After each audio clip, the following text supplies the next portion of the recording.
And look at here. Let me tell you, we are here to grow and we are here to glow. That's what we're going to do right here. We're going to share open, honest, and transparent. That's what it's all about. I'm going to share what is on my heart, what God has placed on me to give to you. Look at here. It's going to be real. It's going to be authentic. But one thing about it, it's going to be the truth straight from your boy, the Louisiana country boy. So what I need for you to do, sit back, relax, put on your headgear. All my worthless 2 cents is about to put something in your ear. Bam! Oh, and here we are. Oh, you hits me. It's your boy. Dressed all up tonight, looking all clean and sharp. Like did they? I wish a casket sharp up in this thing. It's me. It's your boy, your favorite country boy, all the way from exit 81, the Louisiana country boy, coming at you live once more again. Welcome one, welcome all. It is time. Get you a chair and pull up to the table because it's time. It's time for some table talk. Look here, I am so excited. I'm glad to be back here before you. And I'm certainly glad to have this wonderful, amazing lady that is joining me. This wonderful, amazing doctor that's joining. I don't want to miss. No. This wonderful, amazing doctor that is joining me tonight. I'm honored. I'm honored to have her. I'm not going to do no introductions, no long things.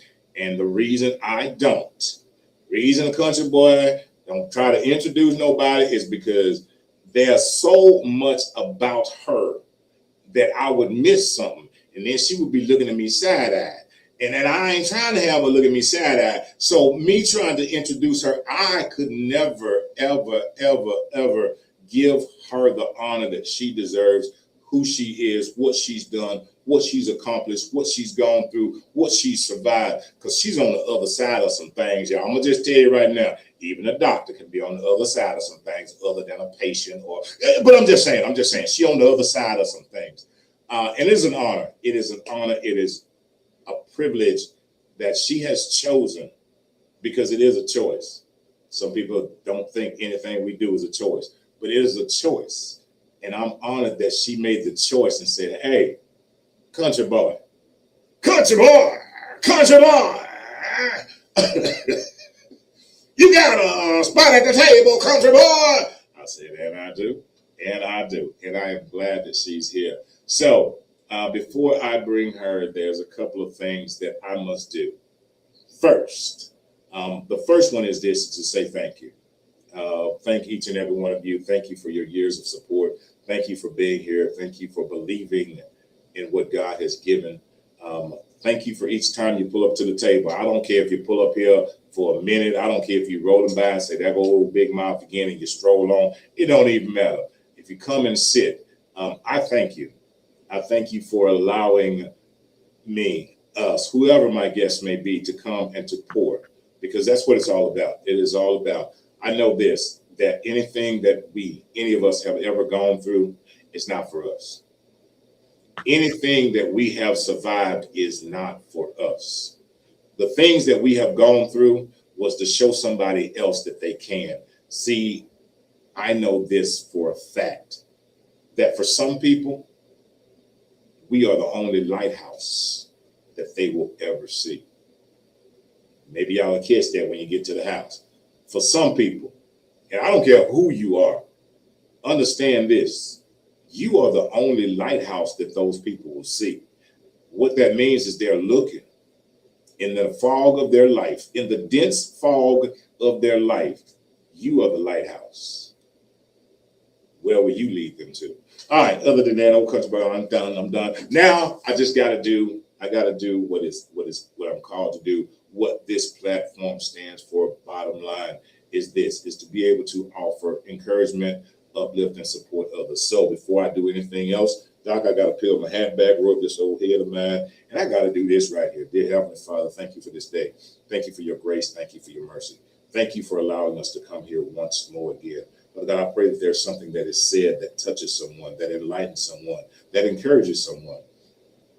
I thank you for this moment. I thank you for the people that will hear my voice today, tomorrow, and years to come. The people that will hear the doctor when she speaks and know that she's speaking from our heart. And I thank you for this moment. I thank you for each and every one. I thank you for your grace. I thank you for your mercy. I ask these prayers in your son Jesus' name. Amen, amen, amen. Oh, it's time, y'all. It's time for the country boy to shut up. Shut your mouth, boy. Shut your mouth. I'm about to do that. Look at here, y'all. You're in for a treat. You're in for a treat. You are in for a treat. This wonderful, magnificent, smart, intelligent, beautiful lady is about to come. She's going to come however it is that she chooses to come. She's going to bring whatever it is that's on her heart to bring. Because that's what this is about. She did. She was one of them now. I'm going to tell you, she was like, all right, and I got to get you behind the scene. She was one of them that asked me to, so what we going to talk? We going to talk about you.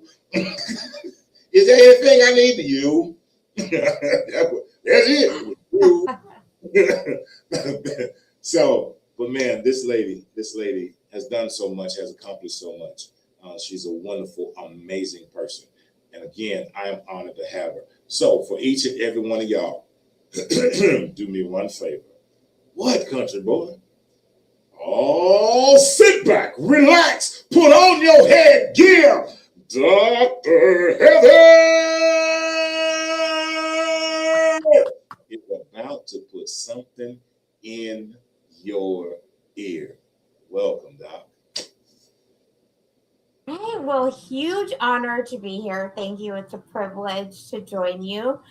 And I'm going to lead with our coincidence that you mentioned and declare myself after 27 years in Houston, Texas. I am declaring myself a Houstonian, which some Texans will actually argue with me on. But hey, I'm a mom to two Texans. They're in their 20s now, but they were born and raised here in Houston. Hey. And yes, since 1998, I have lived and paid taxes and property and all of that in this great city. So I will lead with that. And I was thrilled to find out you as well. If basically we were neighbors for years. So that's amazing. I know. Small world. Small world. That is it. That is it. So, Doc, tell us about you. Look, it's yours. It is yours. Oh, look. Thank you. This thing out. I can't leave out that I'm 52 and I have reinvented my life. I have to lead with that because it has absolutely been, as you mentioned, divine protection has been a part of my life, but also survival and surviving a lot of trauma. We all have that. I came from a very dysfunctional family, also in rural USA. I was raised in rural Wisconsin on a rundown farm from a very economically challenged family. But one thing about me is that I have always been connected to my intuition, and I was an early reader and I would just escape into adventure. And those two things stayed with me, my connection to my intuition and healing my divine connection, and really deciding that adventure was for me. I knew as a kid I was not going to live in rural Wisconsin. And the first time I was on a plane, as soon as I entered undergrad, I was like, I'm studying abroad. Most of my family hasn't left either the county I grew up in or the state. And I hadn't either. I had not been, as I sat on a plane, I had camped around the Great Lakes, and that was the biggest adventure I had actually ever been on. But I loved learning languages, and I went to Ecuador. I went to the Andes right when I got into college and just decided that was part of what I wanted my life to be was international exploring. Right. And I discovered a gift for languages, and that living with a family who I'm still in touch with 30 years later has really transformed my life and determined I ended up marrying internationally. I ended up in a long career in international exchange and diplomacy and worked and lived in the Middle East, West Africa, South America, which is my first love, of course, because of going to Ecuador when I was so young. But that has really transformed and determined my life. And being over 50 now, I'm 52, proud 52. I am a Gen Xer. And I guess, I really realized we never learned how to implement self-care. We always were into sacrifice and right. hard work. Yes. That is so true. So let me ask you, I mean, and I don't mean to interrupt, but just listening, was it difficult to, and I know what you mean. I know what you mean. I get that this is not where, this ain't it. To go and step outside. And I'm sure, and I'm almost certain, not 100%, that you probably got some, girl, why are you going over there? Yes. How Yes. you meet those that look at you like, oh, you want to go where? You want to do what? Oh, yes. So so sorry, finish your question. Well, I mean, a lot of people don't explore because they get pulled back into the comfort zone, that thing that they're used to, that thing that they're accustomed to, because they don't want to ruffle the feathers of those that say, well, if I go, then I'm not going to fit in no more. They ain't going to like me no more. And it's my people. So judgment was in full force with my rural Wisconsin family. Where are you going? Oh, isn't that in Mexico? Isn't that? People had no idea where Ecuador was, first of all. And second of all, just filled with stereotypes. You're going to get kidnapped. You're going to this, your safety. And I had to navigate through that against my very, well-wishing family who wanted me safe, to say, I'm going, I'll pay for it myself. And I worked a ton of jobs to pay for it because nobody was supporting me about going to Ecuador. So yes, there was full judgment on that. And when I met and married my ex-husband in Mexico, again, here we go. Oh, lots of stereotypes and straight up some racist comments from my small town family and friends. So it was not a popular decision. No, sir. Wow. And how did you go about maintaining that and maintaining your integrity in that? If that makes any sense, maintaining, I'm not trying to disrespect you, but I got to live my life. Yeah, it was a hard balance to come to at 21 years old. Right. Because a lot of my family didn't think I should go to college. I did that. And then I decided to study abroad. So I was against the grain all over the place. And it was a balance of, that's how I developed into a better communicator, was I respect you and love you, and I need to do this, instead of saying, but I have to do this. And I was always fiercely independent that way as a kid. And so I was able to express my appreciation while still doing what I needed to do. Wow. Yeah. And I just, just that when you're saying that, I can almost feel that and almost be like in that room, like, yeah. Yeah, especially since it wasn't like a Western European country where a lot of people study abroad. I'm like going to a small town in the Andes I went to one of the smallest towns in Ecuador, and yes, so not a popular decision. Yeah, but I applaud you for that. I applaud you for making that. Because if you look back, what if you hadn't? What if you hadn't made those steps? And and that kind of leads me into how many people don't. Absolutely. I agree with that. And if I hadn't of, I would still be living in total fear.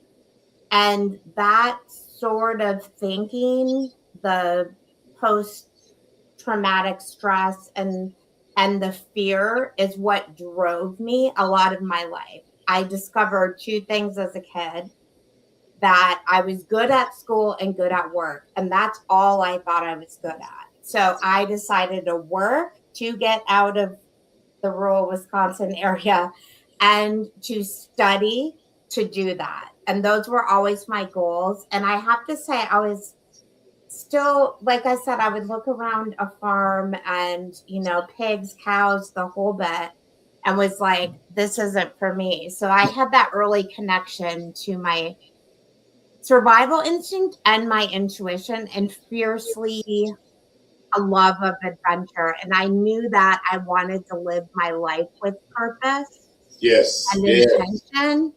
And it took me 52 years to get here because of my most recent trauma I was in a stable marriage for 24 years, had my two kids here in Texas, as I mentioned. They're real Texans. And when my youngest went off to college 4 years ago, my ex-husband asked me for a divorce, and it very much caught me off guard.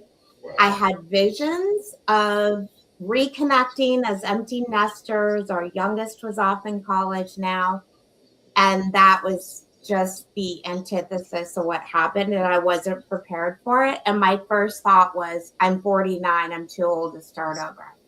And when I look back on that to where I have come to now, I think that was a very common thought for women my age. But now I'm such an advocate for women over 50 reinventing their lives. I went on to lose 90 pounds, strengthen my body, did things I never thought I would, implemented solo travel and adventure back in my life, and shifted from where had I gone back to fear-based decisions. And I shifted to actually having connection to my life's purpose and the divine energy in my life. I had been so disconnected and didn't even see it. So what you're saying is, I think, similar to what I say, that people make so many fear-based decisions that they don't take risks. Right. Wow. And I'm a career divorcee.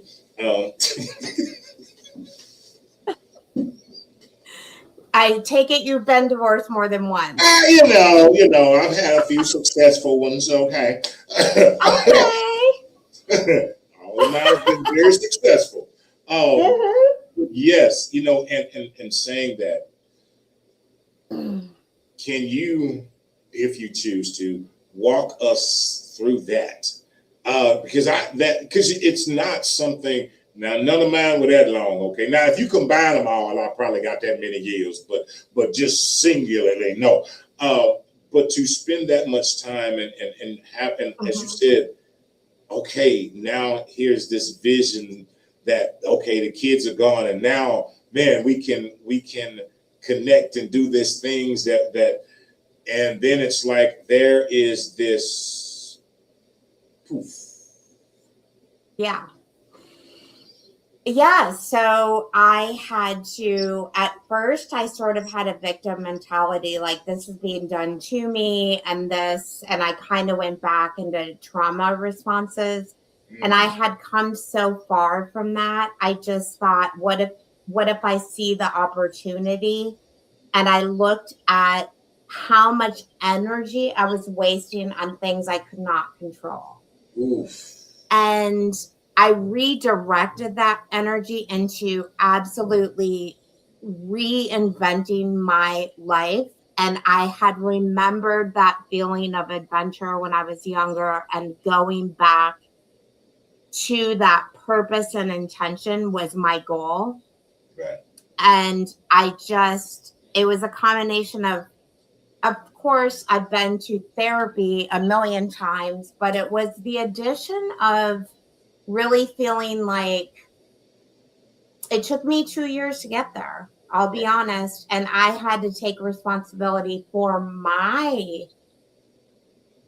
role in the dissolution of our marriage too, because everybody contributes to situations and can improve. I just looked at it as self-improvement. And I took a lot of responsibility, and we have come now after 4 years to a place as a family that is more functional than probably when I was married. Wow. And that I applaud you for that as well, because that takes a lot. And what you said was truly what I believe it takes. It's not looking outward. It's not pointing outward. It's going like, okay, what was my role? What part did I play? Because I can't fix them. I mean, I can, you can pretend that you can, and you put the hard hat on, and I'm gonna fix them, and it was them. But when you say, Yeah. hey, you know what? And when I did that, that's really what it is. When you make the decision that now I am not going to look at them, whomever them may be, I'm going to look at me. You have to really, really, really inhale. Yeah. Because some things that you start to see, you're going to be like, ooh. Oh, yeah. I had to first you have to admit it to yourself, and then there's people you also need to admit it to. And I discovered once I am dating now, but it took me 3 years to get here. I'm had to get to a place where I knew my patterns, what I would interact with, what I would not, and have those boundaries and trust with myself before I could let anyone else into my life. Otherwise, I would be in a place of fear and need, and this will complete my life. I had to be complete with my life. Yes. I had to do the solo travel and go back to South America and reconnect with who I'm really supposed to be in, like a magnetic future. And it's a movement, this kind of reinvention. And I was like, I'm going to be part of that. There's no reason over 50 that my life should not have longevity, vitality, and absolute, like, turn into a badass, which I realized along the way I always had been a little bit of a badass. Yeah. So it was such a comfort to like come back to that identity without all the conditioning and the programming and the settling and the fear decisions. Wow. Yes. And I get that. That is it, to reconnect with you. And that's what I think. And sometimes I don't know. You can jump on this thing. I don't know, but sometimes when getting in relationships and these things, we disconnect ourselves with ourselves to connect with somebody else. We become both sides. We become who they want us to be, and not growing to be who we should be. Yeah, the motives are all kinds of messed up in so many ways, because it's like, if I'm craving or in a place of needing love, needing acceptance, you will always be striving for that. And you'll never, if you're depending on someone else to fill you up every day, you're going to be dependent on that person, and you will repeat that pattern over and over and over. Wow. So it takes a lot of courage, you're right, to look at yourself and go, I can make improvements, and then really admitting it to yourself and rebuilding trust with yourself. What are your boundaries? What are you going to interact with as far as communication styles and things like that? What are you just don't have time for in your life anymore? And that's what I love about being over 50 is like, I just might give a hoot about things as meter has gone down and down. It just, it's a great place to be. I feel like my lived experiences have brought me so much wisdom on what I care about and what I don't. So that's it. And we learn those as time goes. And absolutely. I've said this a lot of times. People often talk about life will teach you these lessons. And I totally agree. Life will teach you the lessons, but how you apply the lessons is called wisdom. Love that. That is a wise statement. That's how much I believe in that. And life will teach you and God will teach you. And so many people miss it all. Yes. They're just so ruminating thoughts and fear-based decisions. They don't listen to their calling. They don't actually take risks and change their career.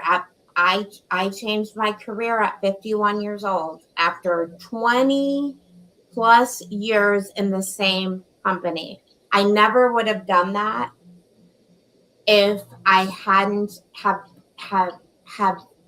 if I hadn't gotten to a place where I felt really secure in myself and really intentional and purpose driven ever.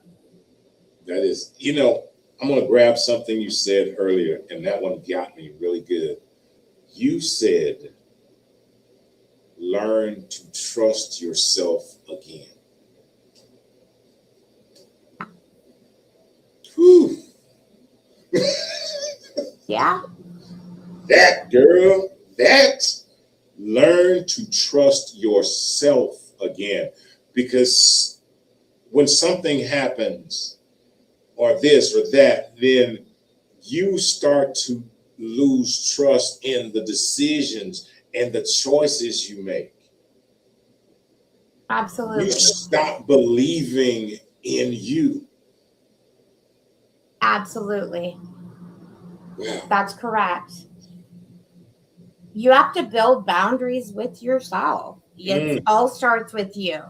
And when people go through divorces, you're stuck in survival mode, period. You're making rash, quick decisions. Your nervous system is all over the place, and you can stay stuck there. It takes like working with silence, actually coming back to yourself to get reconnected to intuitive decisions. What really is, what you think is good for you, what's in fear, it all becomes muddled. Your body and your mind get totally confused. Yes, because you're just running on that thing. You're just, and whatever your survival thing is, flight, spawn, whatever it is, you're stuck in that, and it has serious consequences on the types of decisions you make. Yes. Well, let me ask you, Heather, this. A lot of people move so quickly where, you were talking about it, you took the time to rediscover you.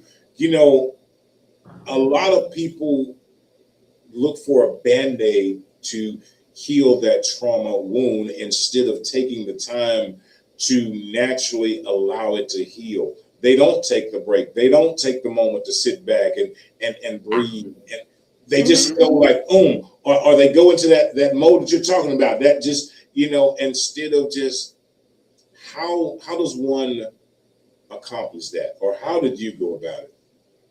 Yeah, I actually work with women now on this because it has become such a hallmark of my life, is when I was this years old when I finally learned to stop and reconnect with myself. I accomplished it by lots of healing, but lots of time to heal. So my MO before my divorce, I would stay busy, busy, busy, busy. I went and got my doctorate when my kids were in junior high. I was busy traveling all over the world for work. I would just add stuff in so I wouldn't have to stop and reconnect with myself with the trauma I hadn't dealt with. And that was part of my contribution to my divorce, was I wasn't capable of being emotionally intimate and really saying what was going on. It was pretend everything's okay, just keep going, just stay busy and don't deal with things, make fear-based decisions, and you'll survive life. When I stopped and remembered and gave myself time to actually sit in silence, because I started my divorce the way I did everything else. I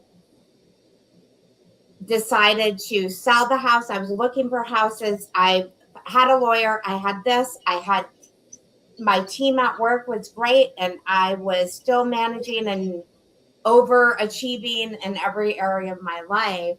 What I wasn't doing was reconnecting with myself. And I finally, my lack of self-care, because reconnecting with yourself is self-care.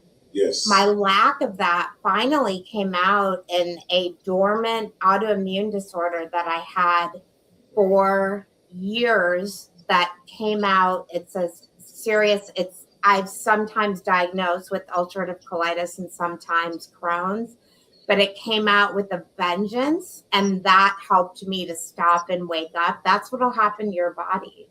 Yes. If you just never take care of yourself, never take time to deal with trauma, your body will speak to you in ways like this. I ended up hospitalized with internal bleeding because even when I had symptoms, I still ignored them. That's how ridiculous that sounds like to me. And I knew, and I had to accept that was a pattern. Wow. So I took all the energy that I was spending on overthinking, being busy, and I literally, first thing I had to do was learn to sit in silence and reflect and journal and actually see what I was really thinking or really feeling. And it takes courage. You want to go back to safety, to comfort. Yes. Your nervous system actually will direct you back to things that aren't in your best interest because it's trying to protect you. It's like something new. No, nothing new, because that is too much of a risk right now. Just stay comfortable. Yes. So that's how, dysfunctional patterns start and keep on going. And that's how we have generational cycles. That is so true. That is so true. You know, I'm going to tell you, one of my funnies, I was laughing when you said journal. Girl, let me tell you, after me and my ex broke up, the last one, this one, I was writing, girl. I was journaling. And it's been a while. It's been years since I've actually gone back and read them. But when I did and go back a time to read them, in the beginning of it, let me tell you, the writing was like I was in kindergarten. Okay, I can't. Yes. One page, you know, it was probably 2 words on one page. I'm sure. I totally get what you mean. But as I go and I was reading as time, the writing, it was almost like a madman was writing, and that's what it was. It was the anger. It was all of this that was coming out, and I was writing, and it was like, I can't believe this, and then it started. Then I, when I went through, because Lord, it was probably a whole bunch of books I wrote. Okay, it was probably I journaled a bunch of them, but when things started to make sense, then the whole writing changed. And I was like, wow. That's incredible. And so you saw a big change in like the topics, the content of your writing, all of it. You were healing. And that is, you know, and I know a lot of people probably don't, but yeah, that process that we must go through. And the one thing that I know for me personally is a lot of that process you have to go through alone. That's Absolutely. And I think that that's what's so scary for so many is I got to go through this by myself. Yeah. Exactly. I do. Yeah. Yeah. Exactly. And that was also when I realized, am I alone? I reconnected with God too. And that really helped me reconnecting with my faith. I was raised in a very punitive view, with a very punitive view of God. You will go to hell if you don't do this. You will do this, with everybody scripting what I should do and how I should live my life, as we discussed. But a big part of it was anytime I went to my family and said, I don't feel well. I think I might be depressed. You don't appreciate your life. You have such a great life and you're ungrateful, and God will make sure you go to hell for that. Like, that was the response. And that really was programmed in me. And once I figured out that God is about love and like having your back and guiding you, then I felt a lot less alone. But it took a lot of my life to deprogram that programming of like the punitive God is mad at you, and took a lot of work to get there. And that's real. I mean, what you just said is that to recondition, to renew your mind. And that's why, you know, and I've read somewhere in the book, it says you have to do that daily. You got to renew your mind, because those thoughts, those things are just waiting for an opportunity to creep in. And if you give them a little bit, oh yeah, well, you know what, I am. Because this thing right here didn't work. Then you hear those voices from somebody saying, well, if you don't do this, you ain't gonna never accomplish nothing. Now you're going like, oh, is this that time? Oh. Yeah, right. And see what you're saying, those fear statements of, oh my gosh, this is happening. This is the time. I was doomed from the beginning. Your mind is so powerful. It will look for evidence, whatever statement you come up with. It goes around and around. That's where we get the obsessive circular thoughts and catastrophizing from, that I lived my life by for so many years. And the reason that journaling helped you and me so much is because it actually puts like parameters around your thoughts. You get them on paper, pen to paper. And I know we have all kinds of generations listening to us. If you want to do it on the notes app, on whatever, fine. But even more effective is pen to paper. It literally puts a finite sentence, a finite end to some of that circular thinking. That's why it's so effective and such a necessary part of healing. Oh, I totally agree. You know, and even on that, there was a point for me that I had to do some other stuff, pen to paper, as you say, which was so crucial. It was write forgiveness and ask for forgiveness. I had to put it there. Some of it, and some of the people weren't people that I could actually go and say here or tell them, but to be able to put it, to be able to ask God for forgiveness, to be able to write out how I want to. I got to forgive myself. I have to forgive what I have done.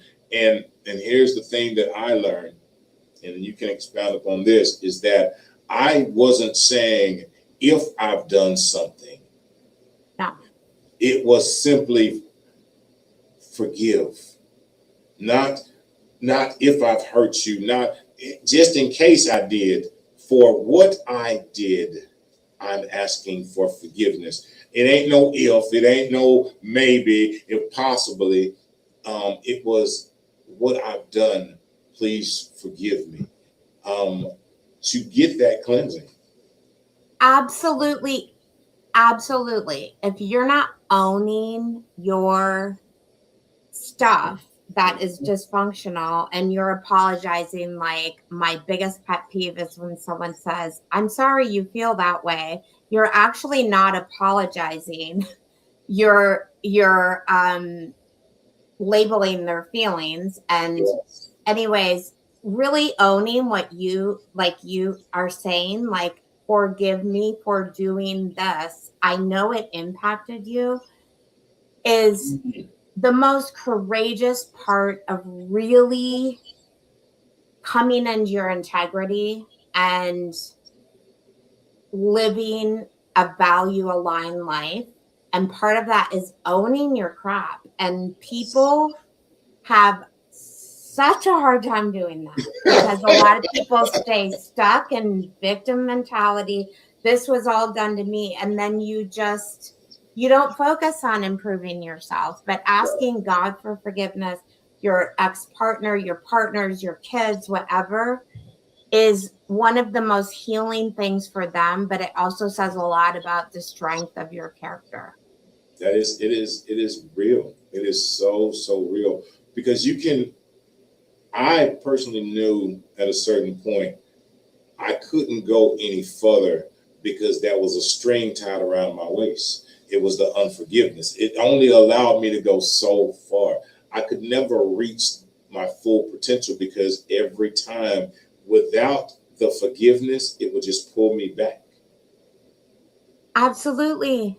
And you're going to do the same thing over and over and over and just continue down the same patterns and repeat them and Yes, hurt more people. yes. And that's that other thing. I'm gonna ask you this one, and give me your feedback on it. This is something that I've learned now. A lot of people talk about but this was my intention. My intentions were to do this. My intentions were to do that. My intentions. I've learned that it's impact over intentions. Absolutely. People don't understand or don't take the responsibility for the impact you're making. I understand what your intentions may have been, but are you seeing what the impact is? And I think that can be, people use it as a cop out. I think it can be part of a conversation and say, like, my intentions were this. And I recognize that's not actually the impact I had on you. It's owning from A to Z. You can't own part of it and then still say, but you shouldn't have felt that way. Or you tell someone else how they were impacted, you are not taking in the impact. You're labeling their experience, and that is not divinely aligned to really getting, like, listening to the pings you're getting on, Yeah. I need to do this, and having everyone else manage your life. Again, it's a victim thing. I'm powerless. Yes, It's yes. and it's wrong. I just believe it's wrong. And people have such a hard time doing it. But it's, again, I'll say it again, it says a lot about your strength of character and emotional maturity. It took me a long time to learn that, I was one of them, and you hear it, I still hear it. Well, you shouldn't feel that way. How you gonna tell me? Yeah. How you gonna just tell me how I'm supposed? So now you dictate my feelings. What should? Well, that shouldn't hurt your feelings. Yep. Another big pet peeve of mine, apologizing for other people's feelings or saying that they shouldn't feel some way.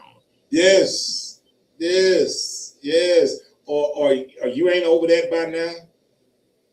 It's a coward's way to give an apology. I have Yes. no other. It's a passive aggressive apology. That's all that is.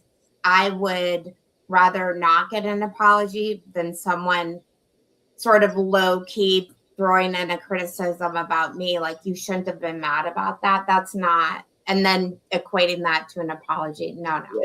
Right. Just don't talk to me. Yeah, you could have exactly. You could have kept that one in your pocket. You didn't even have to pull that one out. Just kept that one in your pocket. But yeah. I've heard those so many times, and don't get me wrong, I've used them because I didn't know again, it goes back to that thing I said is lessons. Life will teach you, but it's the application that brings about the wisdom.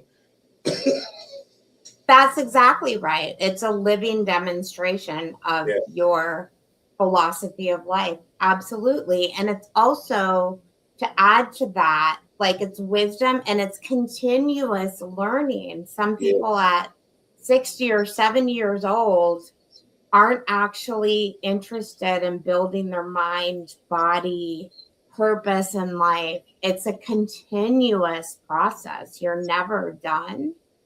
Right. You are never done. It is continuous, and I wish more people would understand that and take accountability for it. And here's the thing, and I tell folks all the time, I ain't telling you nothing, because everything, if you choose to, that's a choice. But you stand on the choice that you make. If you choose not to do it, don't come looking saying, "Well, hey," because I'm not finna sit here and push you. If you choose to, allow that to be your choice and say, you know what, that's a choice I made. It's a choice I made, and I made it, and I'm gonna have to stand on it. Yeah, with me, yep, you're gonna have to. That's right. Your word is as strong as oak, and your character is strong. Yes, stand by what you say, and say what you, or do what you say you're gonna do is another sort of, I think, real mark of integrity. Yes. I totally agree. All right, well, look. I told you I had one or two things I'm gonna ask you. Look, I gave you the study sheet, so you had time. You had time to do your homework. And these again, when I asked you, it's not something that I have not asked myself. These were things that, and I think that they're important. And one is what is your why? My why is the absolute peace this midlife reinvention thing has brought to my life. The reconnection with purpose, the intention I have in my life, the meaning I have reintroduced back into my life. And on a global basis, I think it's a movement and I wanted to be part of it. And I did the work and I know how to get it done. I know how to help people get there and reinvent their lives and add meaning, magnetism, a totally different future. I had to go through it and live through it. It's so easy to say, here's what you do to, no, don't tell me you're an expert if you've lived through it. I don't care what your degrees or where you studied. None of it can be studied. You have to actually be able to tell me you lived this experience. It's so true.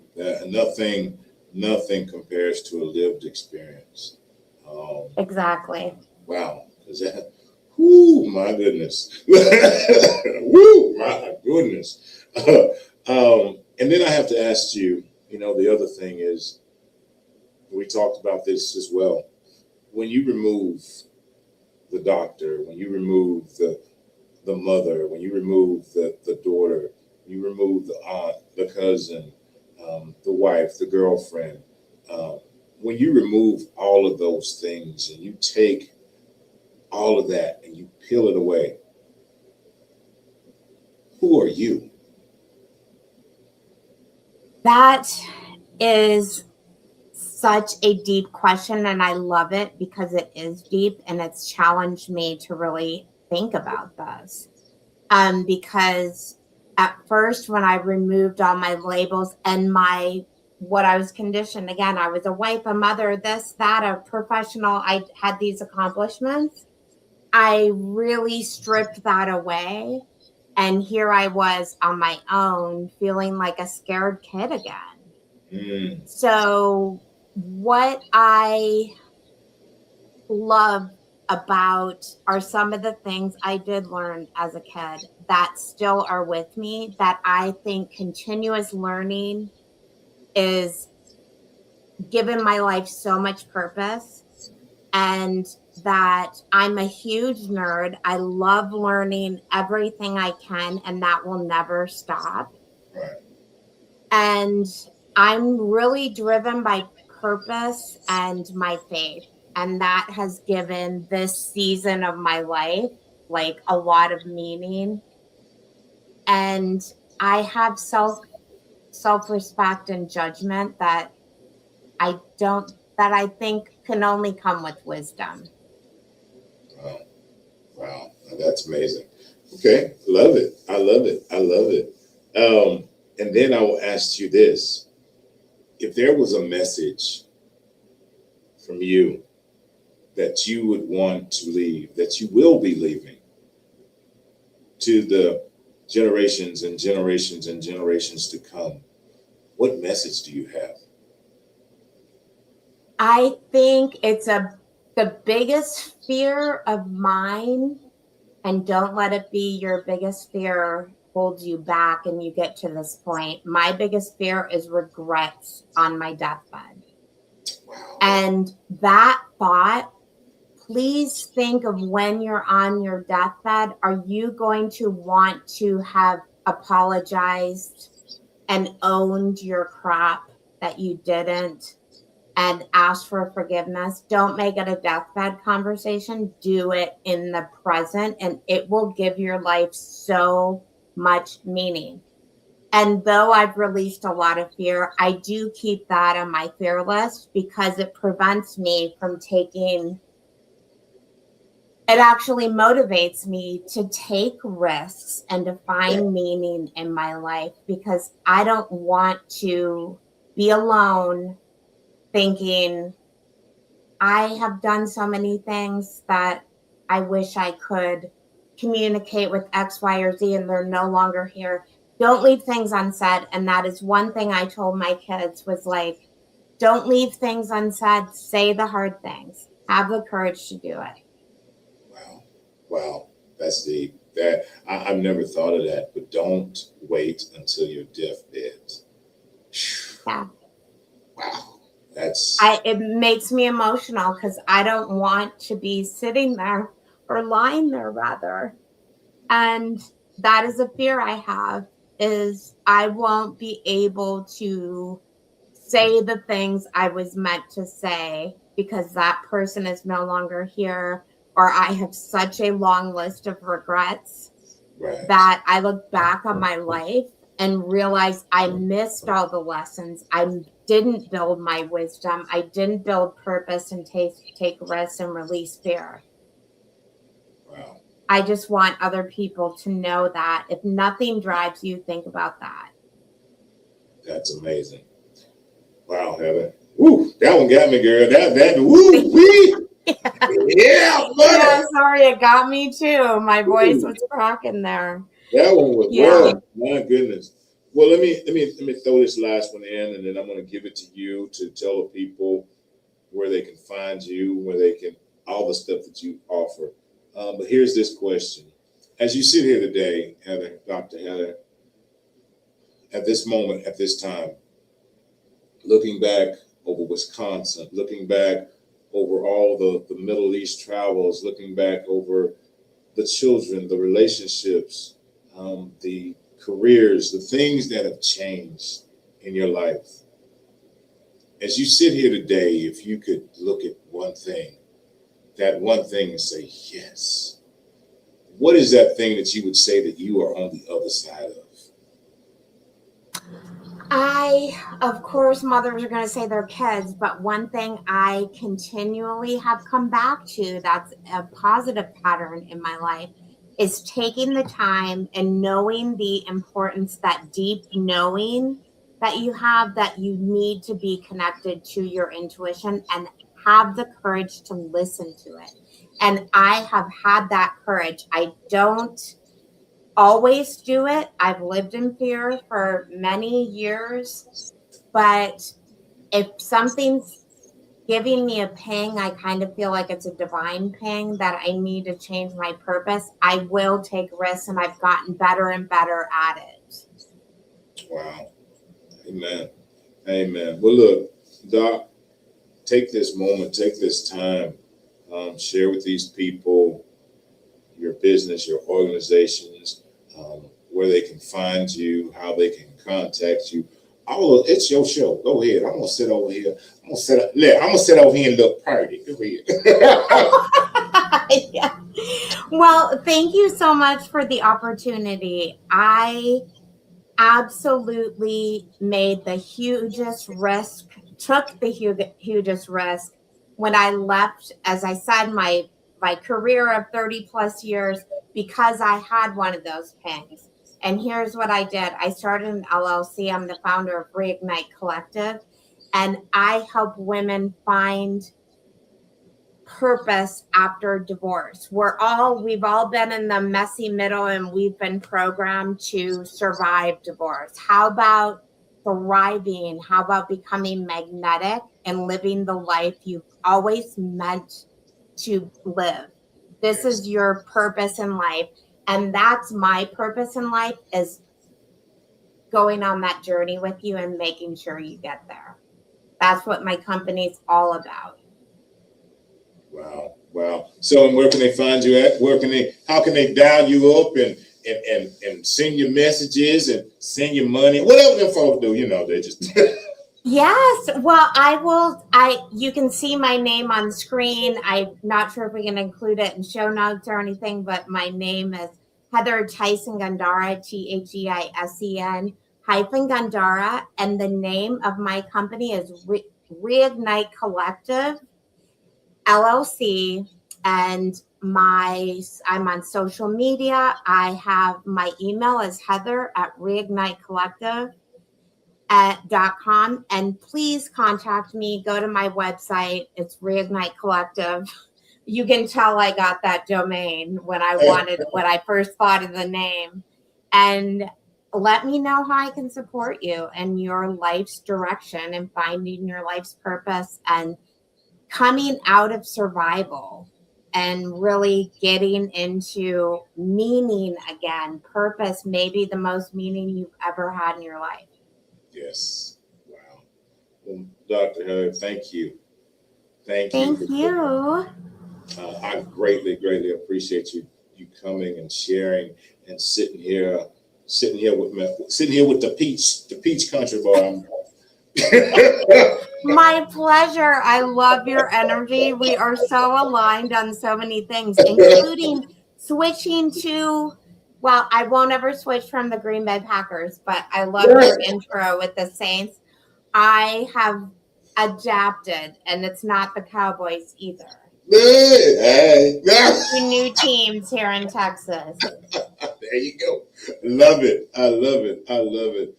Well, look, thank you so very much. I greatly, greatly, greatly appreciate you. I respect and I love the work that you're doing. Continued success. Continue doing what you already said, walking in your purpose on purpose. There's so many lives that you are going to touch. So many doors that are going to open. You are doing wonderful things right here, and it's appreciated. It is appreciated. And know this: if there's anything that this old country boy or any of these platforms that I have the honor of watching over can do, man, just hit me up. I'm right here. I'm right here. I'm right here, because that's the foundation of this, is to always offer support, to always encourage, and to always uplift others, because then absolutely. Those are the seeds. Those are the seeds. And absolutely. So yes, kindness can change the world, and Absolutely. If I can do anything for you, the honor is all mine, and all my gratitude for being a guest on your great show. I love the rural background and the country background, and I so very much relate to you. Even though Louisiana and Wisconsin may be far apart, we're from a lot of the same Yes. challenges and triumphs of growing Yes. up in a small town. Yes. I tell folks all the time this, people talk about country. See, country ain't on you, it's in you. It ain't something that you wear. Country is just in you. It is who you are. It is in the DNA. When you were created, if country is in you. Yes, sir. And nothing you can Exactly. do about I totally agree with that. And that too is a wise statement. You try to run from it. Man, I'll be right there. Come out when ain't nobody Oh, around. But I will tell you this is that you are the second. My nephew is a Green Bay fan. Okay, he has so he is a fan. He is a fan. He out there love somewhere. it. He is a fan. Yes, so, and he is here in Houston. Well, oh, I'm one of those people. This is my like Midwest upbringing. I'll be like, oh my God, like a fellow Green Bay Packers fan. Are you a fan? Tell him to wear his jersey. It'll probably be me with the Wisconsin accent coming up to him going, oh, do you love Green Bay? Oh my God. I totally would do that. Oh my goodness! Wow. Well, once more again, thank you, thank you, thank you, thank you, thank you. And to each and every one that is tuning in, each and every one that will hear this later on down the line, thank y'all. I greatly appreciate you stopping by. I greatly appreciate the opportunity to come into your homes, your tablets, your computers, your job, your car, wherever you're at. I thank you. I thank you. I thank you so very much for your support. It is greatly, greatly, greatly, greatly appreciated. And as I close tonight, as I always do, country boy got his country pain. Country boy. Anyway, look at here. I truly believe with all my heart, God gave us three things. I truly believe He gave us three things: instructions, purpose, and a vision. Instructions, purpose, and a vision. And as I said before, everybody's not going to follow the instructions. Everybody's not going to. But sometimes we as humans, we as people, we are the instructions for others. Ooh. We are the instructions. See, sometimes the instructions are not in a manual. Maybe they're in a manual. Okay. Ooh, country boy just worked out. Sometimes the instructions are not in a manual. Sometimes they're in a manual. And that's where purpose comes. Purpose is this, is that God gave it to you. The purpose that you have, I know this, and I'm sure Doc knows this as well.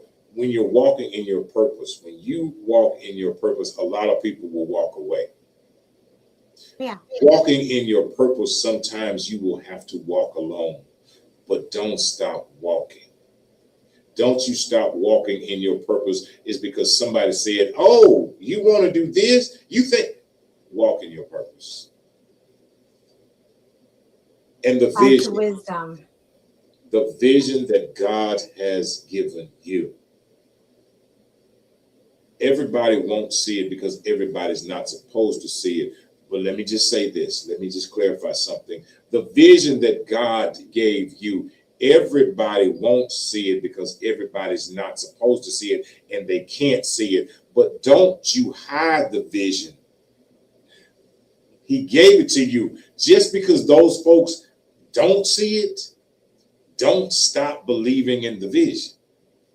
Just because they can't, those were not the ones that were meant to see it. Because now, if you say, I ain't gonna tell nobody else my vision, the ones that were supposed to support you, that because He sent those too, the ones that are sent to support you in your vision, now you ain't talking about your vision. How can they support something they don't know about? So many people talk about, well, you can't tell everybody your vision. Why can't you? You can tell everybody. Those that's supposed to see it will see it. Those that are supposed to support it will support it. Those that's against it won't even know what you're doing. You could be doing it right there. They won't have a clue. Walk in your purpose. Continue toward the vision and follow the instructions. Because I support you. I support you. I support you. I support you. Why do I support? Because if that's something God gave you, who am I to say that he didn't give it to you? I can't sit up here and say, he didn't give you that. I ain't have no, let me tell y'all this so y'all know, and I'm finna really close. I don't have no conversation with God about y'all. I don't tell God, show me some other folks. I say, God, show me me. Show me me. Because when I look in the mirror, country boy, when I look in the mirror, I don't see nobody else but me. Show me me. When I see me, I see the things that I need to work on to become who he wants me to be and has called me to be, to give me the strength to do the things he's called me to do. If you do the same thing, just imagine that. If you be like, show me me, show me the things I need to work on for me. I ain't worried about what they talking about over there, Kawhi, because I can't even hear them because I hear you. All right, I'm done with that. I ain't come here to preach that.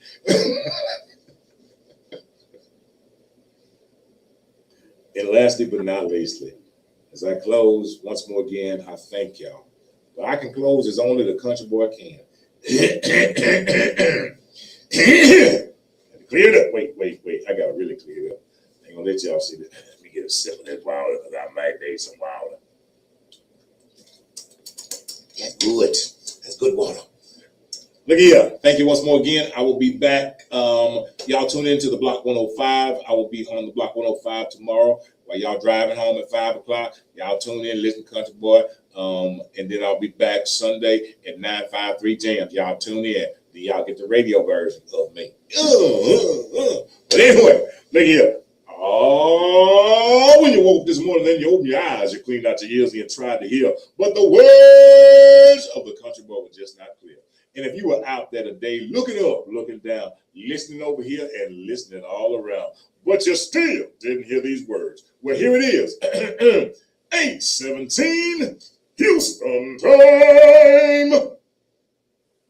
On behalf of myself, your favorite country boy, the Louisiana country boy, and my wonderful, wonderful, amazing guest, Dr. Heather. Know this. I say this with all my heart. I love you. I love you. I love each and every one of you. I love you unconditionally. And there ain't nothing, absolutely positively nothing that you, or any of you can do about it. Until next time, y'all be blessed. All blessings, no stressing. And we out of here. Thank you, Doc. And if I can find the end button, y'all know I'm over here trying to work by myself. Oh, but here we go.